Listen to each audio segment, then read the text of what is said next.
C'est-à-dire Graciano Pro TV. Graciano Pro TV, zo babem ta ko basali.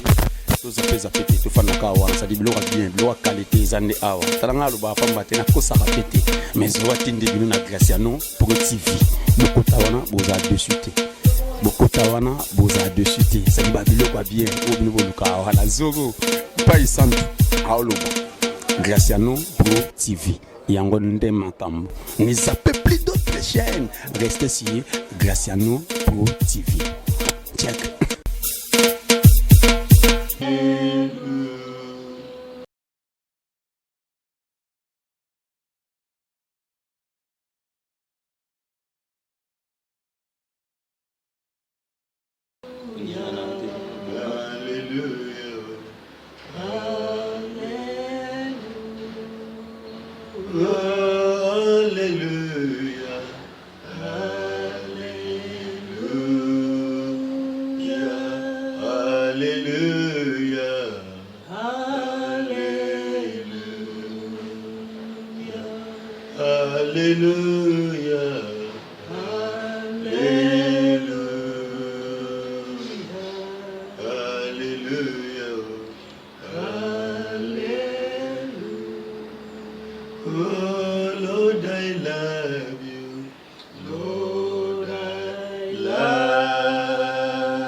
I magnify you, the one who lives forever. I magnify you, Master. I magnify you, Master. I magnify you, Master. I magnify you, Master. You are the only one I know in this life. The one who is able to create and recreate. The one who is able to make me anew. The one who is able to empower me and do the work. The one who has made me who I am, who I shall be. And Lord, the one who is sustaining us in this time of confinement. Oh Lord, thank you. Thank you, God. Because we believe that you are the one who has protected brothers and sisters wherever they are, in Congo, in Kenya, wherever they are, God. We give you praise, we give you honor, Jesus. You are the great one. You are the great one. Hallelujah. Hallelujah. Hallelujah. Oh Lord Jesus, we appreciate you. We give you honor, God. There is no one like you, God. If today we are healthy, it is because of you. If we are living and we are getting anything, it is you. The Lord who took care of Israel in the wilderness, the one who gave manna and the quails. You are the God who is living today. God Almighty, thank you because praise God. Amen. Praise God. Praise God. Praise God. Praise God. Praise God. Praise God.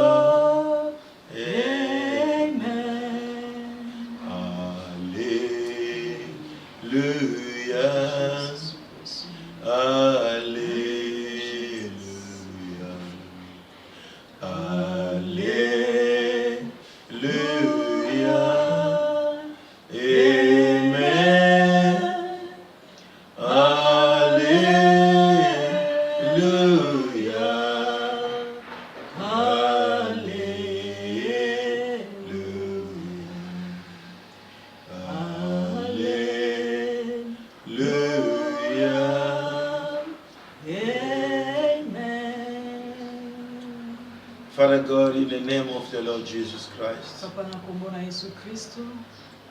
I want to appreciate and thank you today Na ye ko kumisa pe ko sanjola yo lelo. for renewing life in us Parce que yo yebi ko renouveler vie kati na biso. and for accepting us to remain again in this world Parce que yo nde oyebi ko accepter biso to continuer ko vivre kati na mokili. so that you can carry your purpose in the kingdom. Pour que to yeba ko mema mabongisi na yo to ba plan na yo kati na I royaume. thank you and appreciate you for that brother, that sister who's following. Na pesi yo merci pour na ndeko mwasi pe mobali yo azali kolanda biso. And thank you for your anointing that is resting upon them. Na pesi merci mingi pour na onction na yo ezali kovanda likolo na moko na moko. And the anointing that will rest upon us. Pe onction oyo yo osili kokitisa likolo na biso. God, we pray Papa to bondeli. as we decrease, Biso to yeba ko depoa. let the Holy Spirit and the Word of God increase. Petika Saint-Esprit pe la parole de Dieu eyeba ko accroître kati na biso. Let each and every person understand the mind of God. Tika moko na moko ayeba ko comprendre ba pensée ya Nzambe. In this last day when the church is being prepared for the rapture, Na mikolo oyo ya suka tango oyo église ezali préparée pour na enlèvement. Father, we need you. Papa toza na besoin na We yo. need your direction. Toza na besoin ya direction na yo. We are ready to hear you Pe tozali préparé pour na koyoka yo. and to do exactly what you want us Pe to do. kosala oyo yo olingi biso tosala. The way you did in the time of the Bible. Lolenge yo osalaki na tango ya Bible. Those who are ready to follow you, to understand and to go in your direction, God, they made it. Ba oyo bazalaki préparé to bazalaki prêt ya kolanda yo pe ya kotambolisama na yo bango wana nde balongaki pe Just as Noah followed your voice and his family and the people. So today, us and our families, we are ready to follow you. lolenge moko Noe ayebaki koyoka mongongo na yo pe libota na ye mobimba babikisamaki pe biso lelo tozali prêt ya koyoka pe ya kolanda yo elongo na mabota na And biso. Noah accepted the confinement for 40 days and 40 nights. And God, after that, he was able to be accepted and to be given the mandate to carry the human race. Pe Noe ye ayebaki koaccepte moment ya confinement oyo kotisaki bango kati na yango tango mbula eyebaki kobeta pendant 40 jours 40 nuits pe na nsima ya wana yo Nzambe oyebaki pe kobanda na bango ebandeli ya sika. The same way, God, we have accepted because nothing can happen in this world without your permission. We have accepted this moment and we know after this confinement, you will make use of us. Papa toyebi ete eloko moko te ekoki kosalama sans que yo Nzambe oyeba kopermettre yango. Alors biso pe Nzambe toyebi koaccepte moment oyo ya confinement pe tondimi toyebi ete après confinement oyo Seigneur yo kosala likambo ya sika elongo na And biso. therefore, God, help us to follow keenly your instruction. Na yango Seigneur tosambeli ete yo oyeba kosunga biso po toyeba kolanda vraiment kati na bokebi ba instruction na yo. Open our heart, the heart that's ready to retain the things of heaven. Fongola mitema na biso, mitema oyo ezali préparé, oyo ezali prêt ya koyeba, koaccepte pe kosemba ba instruction oyo yo ezali kopesa kouta na yo. Father, I thank you and appreciate you. Papa natombi pe nakomisi yo, I give you honor. napesi yo gloire, I lift up your holy name. natomboli kombo na yo mosantu. For in Jesus' name we pray. Na kombo na Yesu Kristo tobondeli. Can somebody say amen? Tokoki koloba amen. I'm saying this is a new day. Lelo ezali mokolo ya sika. A new day that God has given us. Mokolo ya sika oyo Nzambe apesi biso. After the celebration of the day of Pentecost. Après la célébration du jour de la Pentecôte. When we have experienced the visitation of the Holy Spirit. Oyo biso toyebaki ko expérimenter visite just the last Sunday. Oyo salamaki dimanche passé. And we discovered what God has done. Et toyebaki ko découvrir nini Nzambe asalaki. I got testimony that people felt and experienced that. tozwi batémoignage ya baoyo bazwaki expérience elongo na nzambe And we thank God. mpe totondi nzambe. Maybe you are wondering yourself why I didn't get such experience. Peut-être yo ozali komituna koma ngai nayebaki kozwa expérience moko te. In the things of God is never late. Na makambo ya nzambe retard ezalaka The te. knowledge that you received, Connaissance oyo oyebi korecevoir apply that knowledge. yeba koaplike connaissance The Holy wana. Spirit is always Mais there, le Saint-Esprit aza toujours wana and He will baptize you, mpe ye akoyeba kobatize or yo He will refresh you. to ye akoyeba korafraîchir yo. That is what we desire these days of almost a preparation to the rapture. Yango nde toza nango besoin na mikolo oyo biso tozali kose préparer pour l'enlèvement. Don't ask yourself, why not me? Komituna tuna te mpona nini ngai te. There are those people who became today men of God, took 7 years, 5 years for them to experience the baptism of the Holy eza na Spirit. mingi lelo bakomi basali ya nzambe makasi minene me bango mpe bayebaki kolekela peut-être bambula ebele 5-7 ans mpona bango bayeba kozwa expérience To na make, moyebisa. because maybe there was an hindrance Peut-être que eza na mwa blocage moko through your family, oyo ezali na nzela ya the famille covenant of the past, ekokozala baalliance ya passé or sin, to ekokozala vie ya péché doubt, ekokozala doute unbelief, ekokozala many other things can block ekokozala you. doute to makambo mingi ekokozala lokola ekoma blocage For that person not to receive or to renew yourself, to refresh yourself. mpona yo koyeba kozala baptisé to kozala rebaptisé bien kozala rafraîchi kati na But Saint-Esprit. we'll continue praying for you and praying for everybody. Mais tokokontinue kosambela mpona yo mpe kosambela mpona moto nyonso. It is not a problem.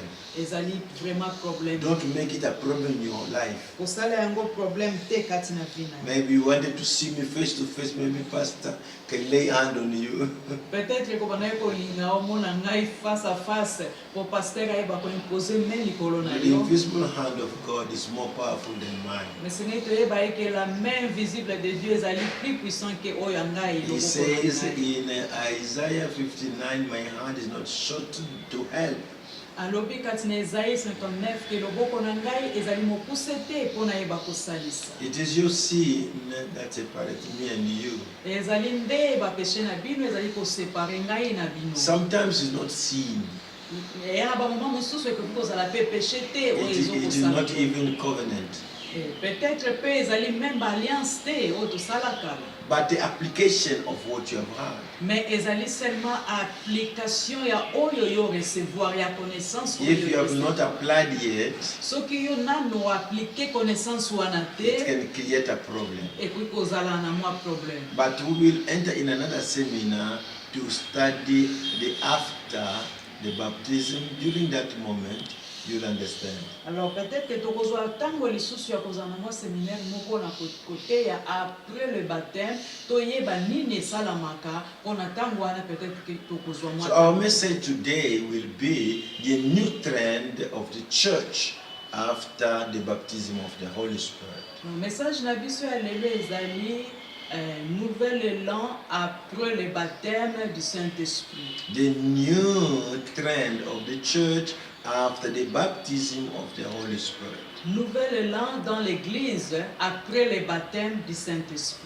When the baptism came on the day of Pentecost, Tango baptême yaki na mokolo ya Pentecôte, I mean when Jesus Christ baptized the born-again Christian, nalingi koloba tango Jésus-Christ ayebaki kobaptize ba oyo bazalaki né de nouveau in the Holy Spirit, na kati na Saint-Esprit, there was a turning point in the matter concerning the church. ezalaki na bolamuki to oyo tobengi The turning point, turning point. the change. Ezalaki na changement moko oyo eyaki na makambo oyo etali In the life of the leaders of the church and the members, there was a turning point.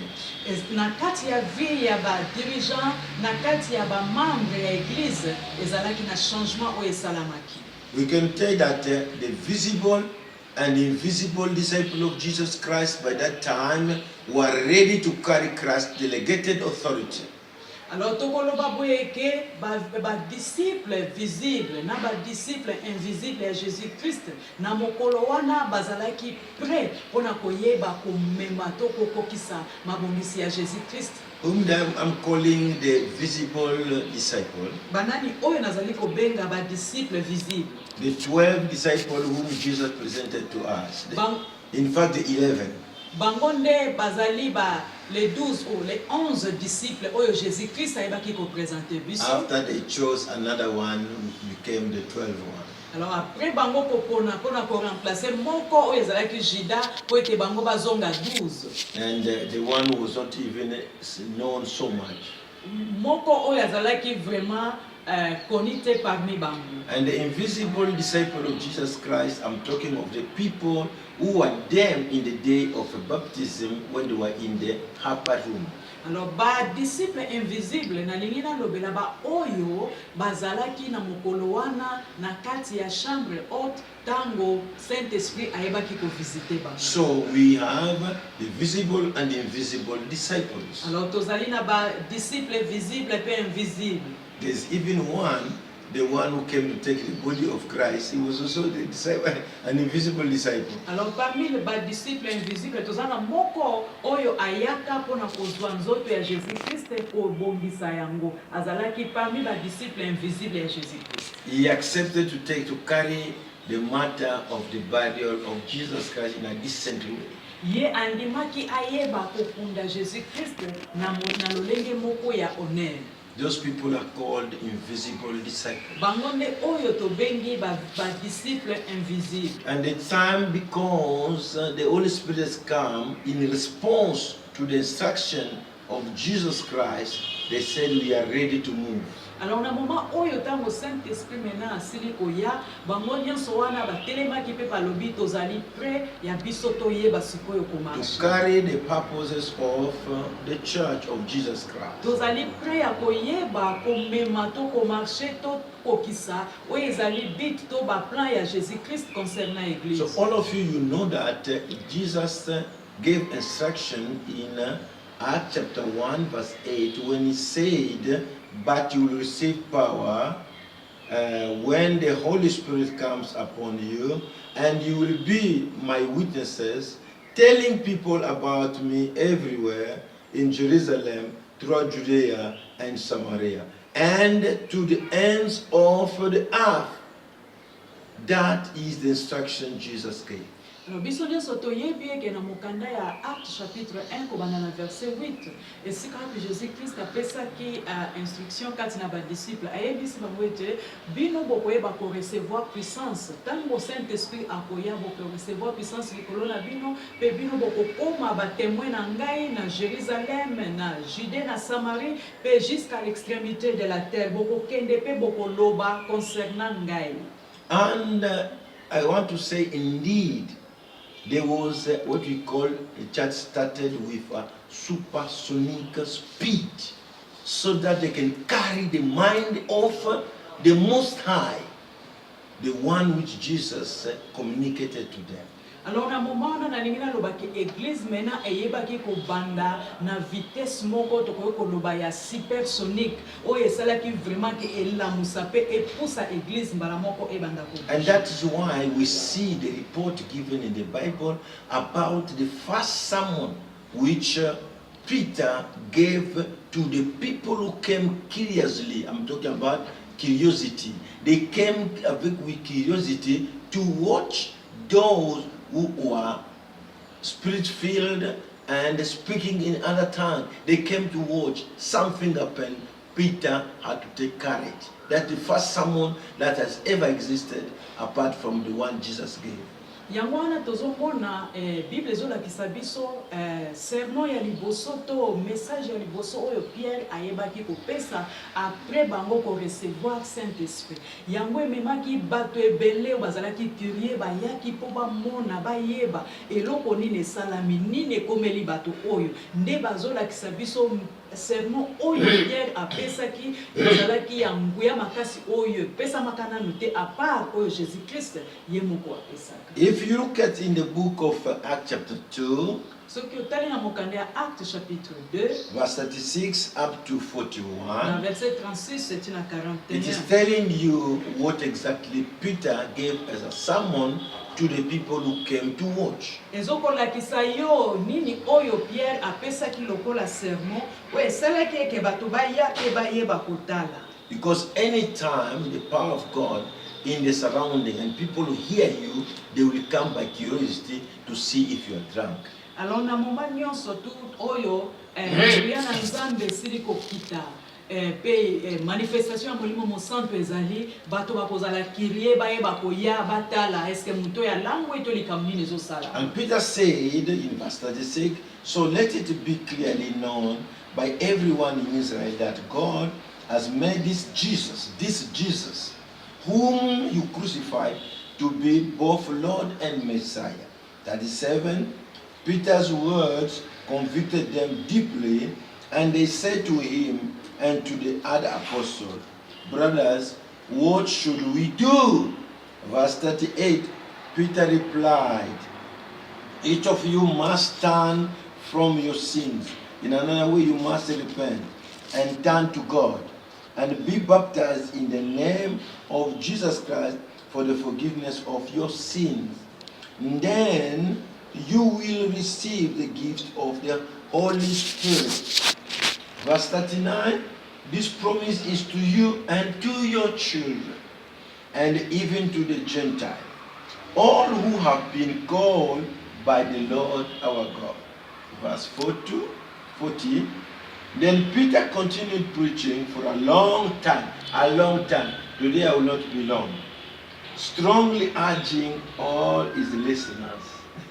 And he says, save yourself from this generation that has gone astray. Save yourself from this generation that has gone astray. Verse 41, I'm closing there. Those who believed what Peter said were baptized and added to the church. About 3,000 in all. That is the message that Peter gave to the people who came by curiosity. Le message oyo Pierre ayebaki kopesa na batu oyo bayaki na mokolo wana kolandisa curiosité na bango. Tokoyeba kotanga yango na mokanda ya Actes chapitre 2 verset 36 tina 41. Papa atangi yango na koyeba kotanga lisusu te na kopesa résumé mais bino moko boyeba kotanga yango. Alors message wana oyo Pierre apesaki ayebaki koyebisa bango alobi ntango bato baye abandi koloba yebisi bango tika eyeba na lelo na bino nyonso maison d'Israël que Jésus-Christ oyo bino boyeba ko crucifié Nzambe ayebi kotombola ye akomisi ye Seigneur pe le Messie. Alors na ntango wana message oyo Pierre apesaki eyebaki vraiment kotuta na mitema ya bato oyo bayaki mpona koyoka. Alors ntango eyebaki convaincre bango bato wana batuni mes frères tosala nini. Alors Pierre ayebisi bango bino esengeli boyeba ko se repentir pe boyeba kozongela Nzambe po ete bobikisama bokima mabe oyo ya mokili oyo. Alors bato wana bandimaki liloba mingi bazalaki pe sauvé. Bible ezoyebisa biso eke na mokolo moko wana 3000 personnes bayebaki kozala sauvé. When the word was preached with anointing and power, tango lilobe teyami na onction pe teyami na nguya makasi, Peter's message passed the heart of people. nde yango esalaki eke message ya Pierre eyeba kotuta eyeba koperce mitema ya bato. And people asked that question, Pe bato batuni motuna what should we do so that we can be like you or we can change? biso tosala nini po tozala lokola bino to biso pe tozala transforme. And then it was very simple. Paul told them the only thing is to turn away from your wicked ways, from sins, or repent your sins. You will receive the forgiveness from God, and they will be baptized to become members of the church. Pierre ayebisi bango ezali nzela mokuse esengeli na bino bose repentir bozongela nzambe botika mabe mpe bino bokoyeba kozwa lobiko mpe bokokoma bamembre de l'église. And a simple observation of this message, if you understand, there was something new in the life of Peter. The Peter who denied Jesus not long ago when he had to be arrested. He said, I don't know him. But this one is giving a message in conviction. Even you, before you went to the confinement, you are not serious, denying Jesus in one way or another. But now the anointing has come. Now the superpower has come. The power that nobody can doubt. You must rise and defend Jesus wherever you will be. Don't follow other ways. Go in the anointing and tell them with conviction. Tell them with conviction. Move with power. This is a simple observation that I'm giving you, and this simple observation must help you. Alors soki tokoki kotala observation mokie nayebi kosala kati na message oyo awa Pierre asili kopesa message moko penza oyo ya oyo econvaincre bato. Le même Pierre oyo ayebaki korenie Jésus-Christ na ntango mokuse ayebaki kowanga na ye. Mais sikoyo awa Pierre oyo atelemi azopesa message moko avec onction makasi pe message wana esali ke eyeba koconvaincre bato koyeba kobongwana pe koyeba korecevoir Jésus-Christ. Alors peut-être yo ozolanda ngai avant confinement oyo d'une manière ou d'une autre yo kozali korenie Jésus nayebi te na ndenge nini. Peut-être ozali kosala ba makambo oyo ezali kosala lokola biso tozali korenie Jésus kati na bavi na biso. Mais lokola Pierre oyo arenie que Jésus ayebaki ko recevoir ngoya tango mo mosanto ayaki pe ya comment ko parler de la part du Seigneur Jésus-Christ. Bino pe ozali kolanda après oyo tika ete boyeba ko yamba nguya wana ya koyeba maintenant ko parler pour Jésus-Christ ya koyeba ko témoigner ya koyeba ko loba oyo nini Jésus asali pe azali. People who are enclosed, what you are calling today confined in the upper room, confined in the upper room, they were in the mood of waiting. I'm repeating again, they were in the mood of waiting. Even you, as you are there, with the Holy Spirit helping you, we are in the mood of the territories to be open. When they open, we don't go back the way we entered in. I'm repeating again, we don't go and remain the same. The trend must change. The people who are not active, they became very active. Those who are not changed, they changed. They were ready to do what they could not do. Whatever they could not do, none of them was seen to be inactive. Instead, they were all involved in the work of the kingdom according to their own capacity. I mean, once the Holy Spirit is entered the church, those who are not active become active. Those who could not speak, they could have spoken. Those who are denying Jesus by the actions, they will say, now it is time for us to move and to do exactly what the word is telling us. And there was what you call total involvement in the purposes of God. Total involvement. They were no more pushed, but it became part of their life. The zeal increased to do the ministry of Jesus Christ. Soki totali tokomona bato oyo bayambaki Saint-Esprit na mokolo wana ya Pentecôte bazalaki bango nyonso confiné na kati ya chambre haute. Bazalaki na attitude ya kozela, bazalaki kozela. Alors biso pe lelo toza na kati ya confinement oyo pe attitude na biso ezali ya kozela. Peut-être biso tozozela mokolo nini bakofongola banzela kofongwama makambo nyonso ekofongwama. Mais sikoyo tango ekofongwama, l'église ekofongwama makambo efongwani. Est-ce que biso tokobima lolenge tokotaki tokobanda kaka lolenge tozalaki bato oyo tomoni bazalaki na kati ya confinement wana bazalaki kozela tango babimaki bible ezoyebisa biso bazalaki changer soki totali na bango nyonso tu ndenge tozotanga tokomona ete moko na bango te atikalaki inactive bango nyonso bazalaki active bango nyonso tu bazalaki kosala bazalaki travailler pour faire avancer le royaume de Dieu. Alors, biso pe oyo tango tozali kobima to bima te kaka na lolenge to kotaki to kende kaka te kosala ndenge tozalaki. Il faut tozala bato tozali changer soki tango to kotaki tozalaki na eloko moko te twana kosala to tozalaki activité tozalaki kaka bongo tika tango to kobima tozala changer tozala transformer to yeba maintenant kosala pona ko faire avancer le royaume de Dieu. Everyone, I'm saying all the believers became useful for Jesus Christ. Alors nazoloba eke ba Kristu nyonso to bandimi nyonso bakomaki utile pona mosala ya It is not about somebody being proclaimed pastor, apostle, prophet. It is all of them. Ezali te moto oyo abenami pasteur, apôtre, prophète, me balobi ba chrétien to bandimi nyonso. They knew that this time we have to involve ourselves in the work of the ministry. Bango ba yeba ke ezali na moment oyo biso nyonso esengeli to yeba kozala inclus na kati ya mosala oyo ya ministère. Just after the great sermon of Peter, who was anointed. Yango esalamaki juste après sermon oyo ya Pierre oyo azalaki point. In chapter 2 of Acts, in verse 42 up to 47, you see the clarity. It says this, I will read for you.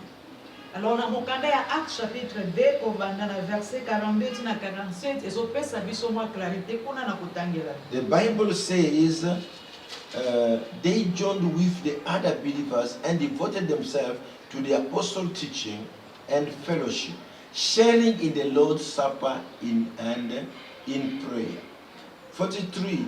A deep sense of awe, or the fear of the Lord was with them. A deep sense of awe came over them.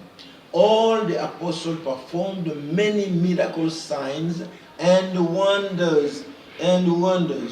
44. And all the believers met together constantly, I'm repeating, constantly, and shared everything they had. 45, they sold their possessions, no selfishness, and shared the proceeds with those in need. Verse 46, they worshiped together at the temple each day, met in homes for the Lord's Supper, and shared their meals with great joy and generosity. They were even eating together the same plate. Today people are scared to eat in the same plate. You never know who has a tuberculosis. And then verse 46, 47. All the while praising God and enjoying the goodwill of all the people. And each day the Lord added to their group those who are being saved. When people discovered what was going on in that community, everybody got the desire to be part and parcel of that community of believers in Christ.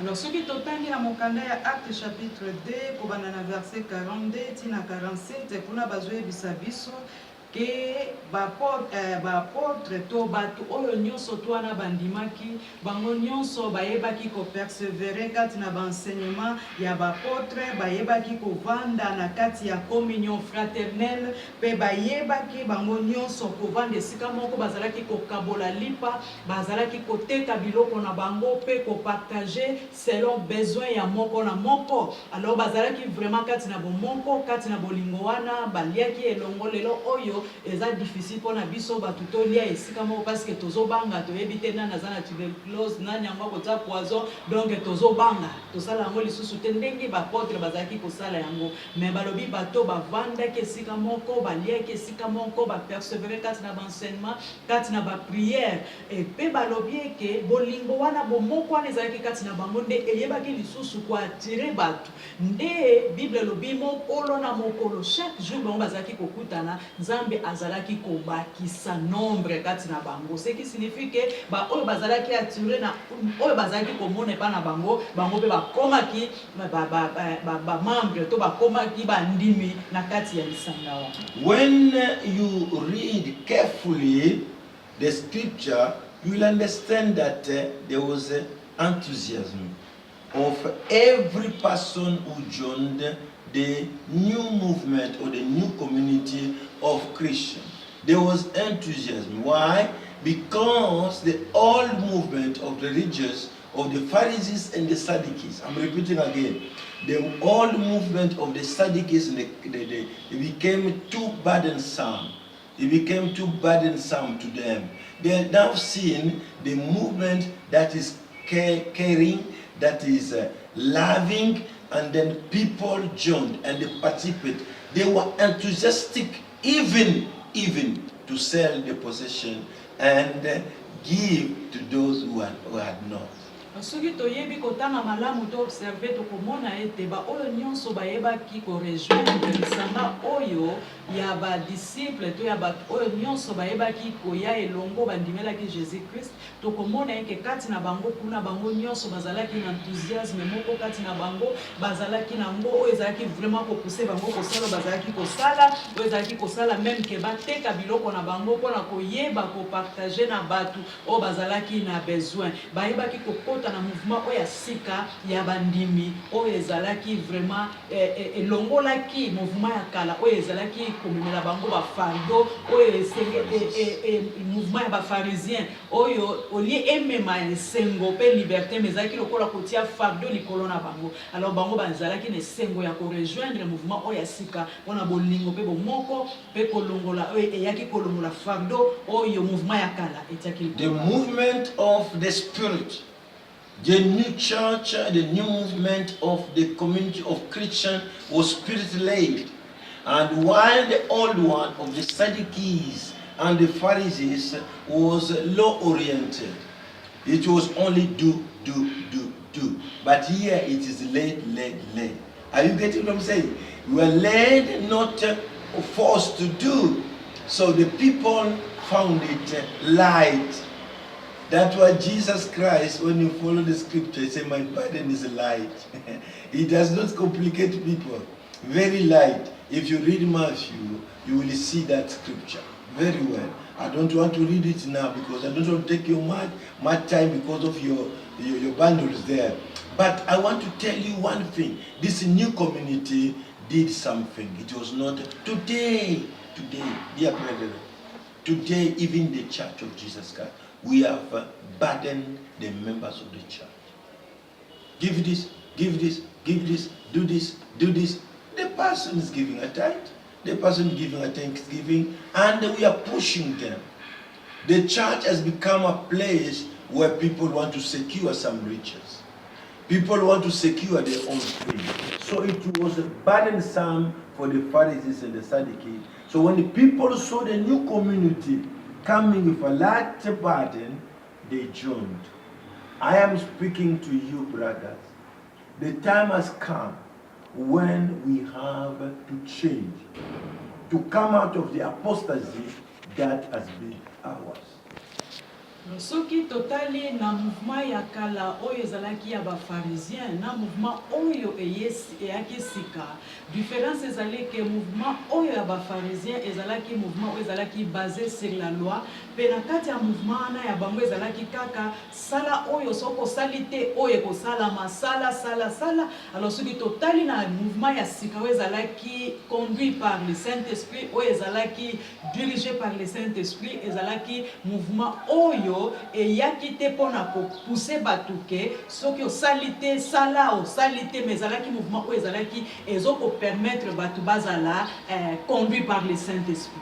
Alors bato ntango bamonaki différence oyo nde bango bazalaki poussé ya koya korejoindre mouvement oyo ezalaki dirigé to conduit par le Saint-Esprit. Lelo mpe na église tozali komona mingi na biso na l'église tosili kokomisa bato na église lokola bato baza na église me bazokose sentir lokola bamemi fardeau moko monene ole bazala bato ntango baza na église baza na kimia me fardeau eleki parce que l'église mingi ekomi pesa ok bato wana bazopesa déjà Thanksgiving, action de grâce na bango, bazopesa déjà offrande na bango, bazopesa badime consort. Mais likolo ya wana tozo poussa bango kopesa biloko ebele kosenga bango oyo zongisa boye sala boye. Et comme lokola l'église comme esika oyo muto na muto alingi a sécuriser moi bomengo moko boye moi richesse moko boye. Alors bato bakomi komona lokola comme fardeau makasi alors que Jésus-Christ alobi boye pa na ngai parce que oya ngai fardeau ezali pete pona komema ezali kilote. As you see, we need to understand that the church leaders and members, not only city church leaders and members, we have reached apostasy to some extent. We have reached the apostasia, the way the Greeks say it, defection from the true doctrine. Delay yourself from the true doctrine. We are following what our mind tells us. We are following what the world is doing. We are falling from what is good. We are rebelling from the clean doctrine of the Word of God. That is the apostasy. Jesus is asking us now that the church is visited by the Holy Spirit to run away from the apostasy, to look at money, to look at material, to look at things of people. No, that is not the church. The church tended to make things easy.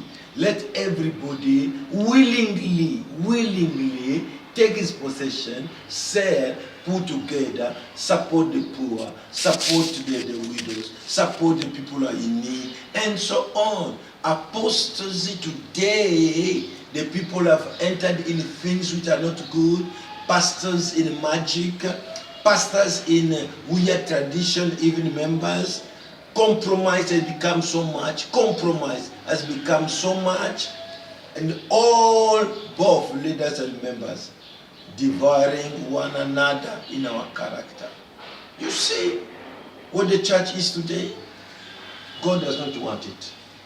Alors soki totali lelo oyo kati na église tokomona ete apostasie esili kokota na kati ya église na ba dirigeant kaka te mais même ba membre ya église tozomona apostasie bato ba se détacher na doctrine ya solo ya Nzambe ba se rebeller na doctrine bato ba se révolter tolingi tolanda makambo oyo ya biso moko ole biso toyeba kolanda doctrine oyo ezali ya solo oyo epesameli biso na Bible mais biso tozolanda tokomona lelo ba pasteur o bakoti na kati ya magie bao bakoti na kati na misala moko eza ya malamu te bao bakoti na ba tradition moko ezali à la contre ya parole de Dieu. Alors makambo na mingi esili kokota na ba pasteur kaka te mais même le membre de l'église bango moko basili pe kokota kati na misala wana alors que esengeli na biso toyeba kolongola biloko na po église esengeli ezongela Jésus-Christ ezongela Nzambe kati na biso. People are hearing the word of God. They go, they hear the word of God. The sermon of the churches are full of people. But is the church full of people every Sunday? Everybody makes him sure he's smart. And they go to the church. They come out, they go to magic, they go to consult those houses. They have those traditional trends, they left them in their home. All those things cannot, God does not want them. When the church received the Holy Spirit, received, things changed. They were saying these things are new. They were even asking, these are not the people we knew in our city. They were just fishermen. How can we see them with such power, such anointing? There was a change. There was a change. That's what Jesus said in Matthew 11, verse 28. He said this. Then Jesus said, "Come to me, all of you who are weary and carry heavy burdens, and I will give you rest. Take my yoke upon you. Let me teach you, because I am humble and gentle, and you will find rest for your souls. For my yoke fits perfectly, and the burden I give you is light." We need a church that is following this instruction and this call of Jesus Christ. soki totali lelo oyo tokomona baeglise mingi, baeglise ezali plein na bato, ezali kotonda chaque dimanche, okomona bato moto nyonso tu azozela dimanche ekoka, okomona bango balati bien, balati kitoko, bakene église, baeglise ezotonda. Mais après koselisa kobima bango église, okomona bakei bazongeli susu misala na bango, bakena magie, bakena fétiche, bakena makambo nyonso to oyo mabe ezosalama, nyonso oyo tozomona ngo kati na église. Alors esengeli na biso lokola église toyeba kozonga, esengeli na biso toyeba kozonga kati na bosolo tolongwa kati na apostasie. Yesu azobenga biso alobi ete boya epai na ngai bino oyo bozali fatigué, nga na kopesa bino repos, bomema mokumba oyo ya ngai, parce ya ngai ezali pete mpona komema ngai na koyeba kopesa bino repos soki boye epai na ngai. We are devouring one another. We are not supporting one another. The Bible says that they were selling their possessions, supporting one another. Not only supporting the pastor, supporting one another. The church changed. The Holy Spirit came, empowered them, and the church came with a great revival, and things took another trend.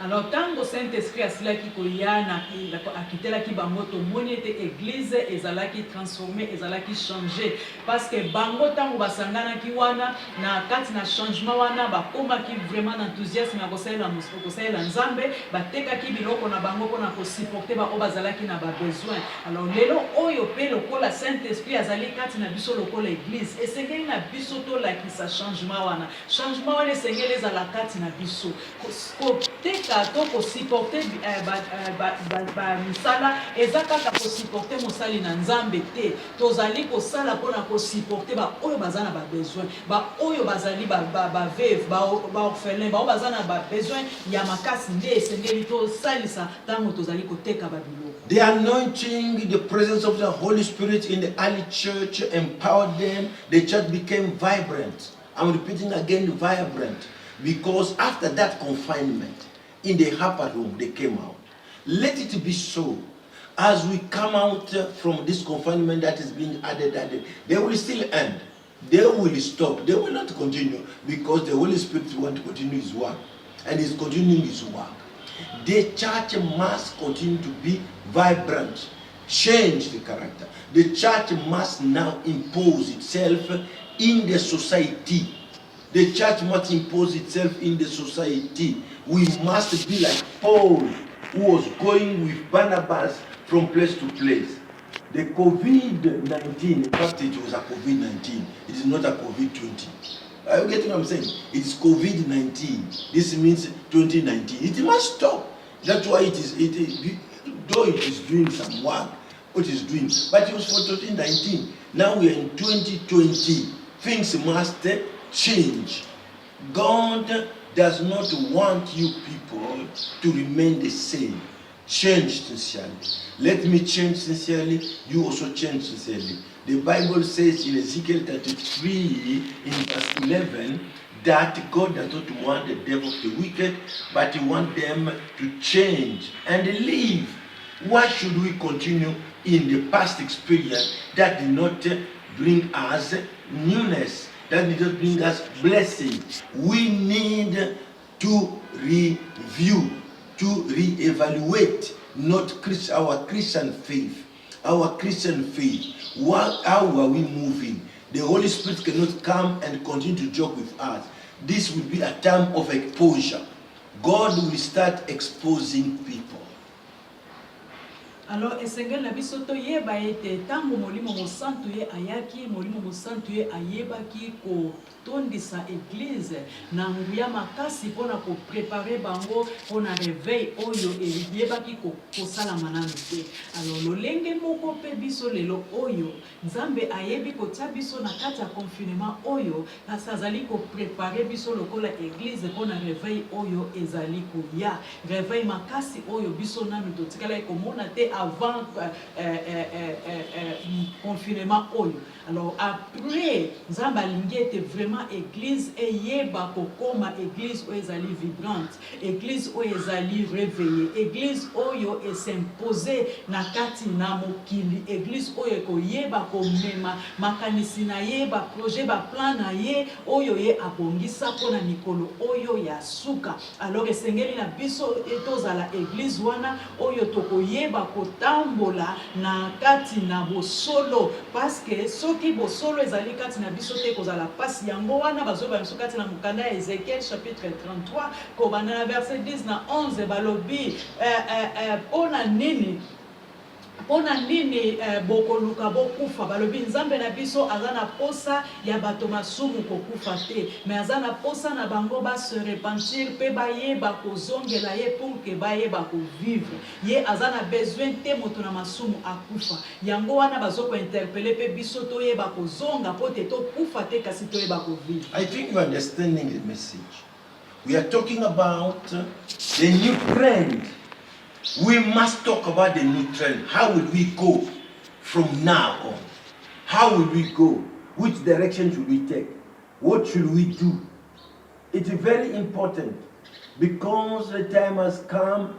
If we don't do it willingly ourselves to change, the Lord will expose the weird activity in churches and bring to an end demonic interference to the last move of the church for the rapture.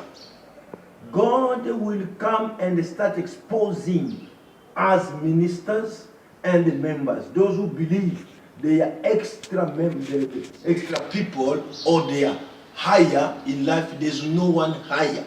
All of us, we are depending on the Holy Spirit. We are depending on God, the Creator, on Jesus. If we don't change willingly, God will expose. He will expose you until you will be ashamed.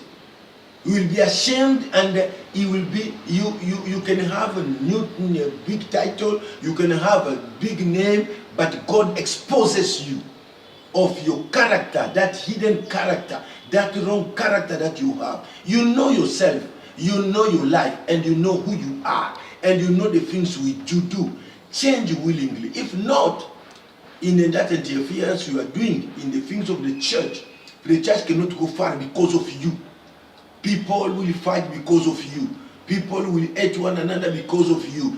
People will fight one another because of you. You know what you do. Change. Please change. Wherever you are, in any continent, please change, because God will expose you before the rapture.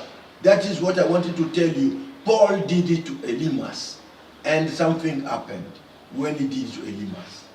Alors la kanisa ete biso nyonso tozo ko comprendre to tozo sosola message oyo tozo lobela nouvel élan dans l'église après le Saint-Esprit, tozo lobela mopepe wana ya sika oyo esengeli etambwisa église oyo ezosenga biso to changer, tozala transformer biso moko volontairement toyeba kotika oyo ya mabe oyo ezali kati na biso totika yango. Bible elobi na Ezekiel wana ke Nzambe aza na posa te bato masumu bakufa, me bayeba korevenir baki na ye mpe babika. Alors soki tokosala yango volontairement te, Nzambe ye moko akosala yango par force. Alors ntango Nzambe asali yango par force, ezali ke Nzambe akoyeba koexpose biso bandimi, biso bakambi, Nzambe akoexpose misala na biso, bakaraktere na biso caché oyo tosalaka kati na mpuku, malgré batitre na biso Nzambe akoexpose yango mpe tokoyoka soni. Alors na yango wana ye azoko interpeller biso tosala yango volontairement, toyeba kochanger mpe toya kati na ye. Biso ba oyo toza na église, mais musala na biso ezali kobundisa bato kati na église, musala na biso ezali kosala ye ke bato entre bango bayokana te. Musala na biso ezali kopanza bato, kodivize bato. Nzambe azoyebisa biso to changer sikoyo. Soki tosali yango te, ye akoyeba koexpose biso tozongela Nzambe. Hebrew chapter 4, verse 13 says this, and I want you to understand it very well. He says, verse 13, nothing in all creation can hide from him who? Jesus Christ. Everything is naked and exposed before his eyes. Everything is naked, is open, and will be exposed for you. This is the God to whom we must explain all that we have done, all that we do. Stop the nuisance. Stop that hidden character, that weird character that you have. Stop everything.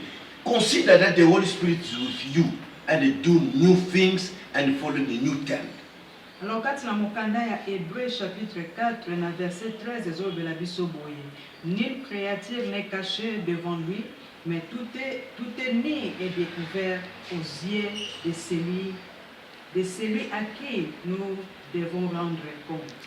Alors, eloko moko te ezali ya kobomba na liboso ya Nzambe.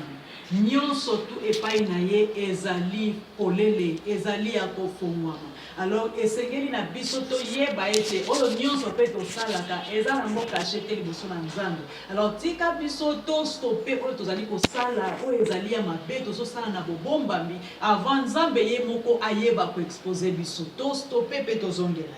I should not think that I'm wiser than others. God knows, and the wiser of all is Jesus Christ.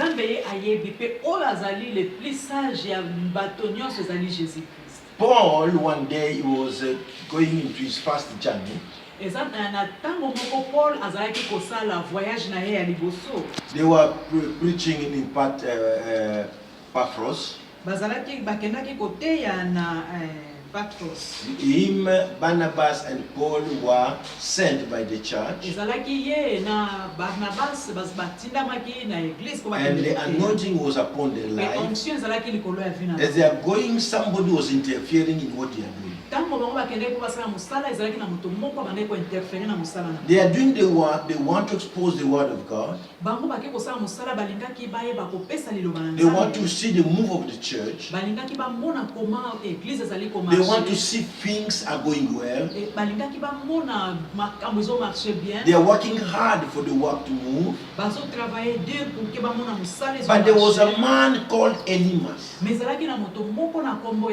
There was somebody Elimas.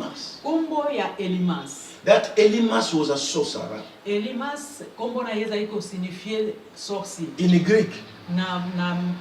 Elimas means sorcerer in Greek. Alors Elimas est signifié sorcier na monoko ya grec. This man was interfering even to a man who was a governor who wanted to hear the word of God. Elimas oyo alingaki interférer na the Bible tells us something very important. In the book of Acts chapter 13, I'm saying in the book of Acts chapter 13, it says this. I want you to read it very well and to understand it. Take the verse 13. Chapitre 13, verse 7. Verset 7. This man Elimas attached himself to the governor, Sergius Paulus, a man of considerable insight and understanding. And the Bible says in that verse, the governor invited Barnabas and Saul to visit him, for he wanted to hear the word of God. Alors Bible dit que gouverneur oyo aibaki ko inviter Paul pe Barnabas parce que yazalaki na posa ayoka liloba na Nzambe. But Elimas, verse 8, Elimas the sorcerer, as his name means in Greek, interfered and urged the governor to pay no attention to what Saul and Barnabas said. he was trying to turn the governor away from the Christian faith. Mais mutu oyo babengi na kombo ya Elimas, le sorcier ou le magicien, ye ayeba ki ko interférer. Ayebi se gouverneur, ayeba ko sala attention te na makambo oyo Paul na Barnabas balingi ba ko yebisa. We have gone through all these experiences. Alors to lekeli be experience oyo. You go and preach the gospel. Okay, ko prêcher la parole. Sometimes it is not a sorcerer. Tamu mususu ezata ba sorcier te. But people who are with you, Mais bato kaka oyo bazana yo. they are telling other people don't hear him. Bango bazoyebisa bato mususu boyoka ye te. They are playing the role of a sorcerer. Alors na moment wana bato wana bazo jouer rôle lokola ya ba sorcier to magicien. They become Elimases. Bakomi lokola Elimas. So we have many Elimases Alors today lelo tozana ba Elimas who are ebele. interfering for the gospel. O bazali ko interférer na liloba ya Some Nzambe. are politicians, Misusu na bango baza others are politicien. religious, Pe ba misusu baza ba religieux. others are Illuminatis. Ba misusu tomoni bango na kati ya ba Illuminati. They will accept to open the bars, Bako sepela bango ndima na bango tika The to restaurants. restaurant baba. but they cannot accept the church to function. Mais bakoki jamais ko accepter. They become Église bako Elimases. fonctionner. Alors na moment wana bango bazo jouer rôle ya Elimas. What happened to them? Alors eloko nini ekomela. What Paul did, Paul asalaki nini? verse 9 says this. Verset 9 elobi boye. Then Paul, also known as, and then Saul, sorry, also known as Paul, filled with the Holy Spirit. I'm repeating. Can you repeat Holy Spirit? Tokoki ko répéter Saint-Esprit. Holy Spirit. Saint-Esprit. Holy Spirit. He Saint-Esprit. said that then Saul, also known as Paul, filled with the Holy Spirit, looked the sorcerer in the eyes. We'll be looking at the eyes now. And said, he said this, verse 10, you son of the devil. They are children of the devil, they exist. You son of the devil, full of every sort of trickery and phlegmy, enemy of all that is good, will you never stop perverting the true ways of the Lord? Will you not stop perverting the true ways of God? Verse 11, and now the Lord himself has laid his hand of punishment upon you, and you will be stricken a while with blindness. Instantly mist and darkness fell upon him, and he began wandering around begging for someone to take his hand and lead him. That is the word which will conclude our message today. Soki totangi na acte wana na verset 9 balobi boye. Alors Saül appelait aussi Paul, rempli du Saint-Esprit, fixa les regards sur lui et dit, homme plein de toute espèce de ruse et de fraude, fils nazolobela église. And outside those people are not saved. Tangu nazoba libanda eza ba oyo bazali sauvé te. If you continue to interfere in the move of the church, Mais soki toko continuer ko interférer na mouvement ya église, no matter the title you have, quel que soit le titre que vous avez, apostle, apôtre, prophet, prophète, teacher, enseignant, pastor, pasteur, whoever you are, qui que vous soyez, Évangéliste. évangéliste, if the Lord sees that you don't want to change, soki nzambe amoni eke bino bolingi kochanger te, He will raise His hand ye akotombola loboko na ye against you. contre bino. If you don't become blind, Soki bokomi aveugle He te, will choose the only thing He wants to do Himself. ye moko akopona eloko nini alingi asala na yo. And you must make a choice now.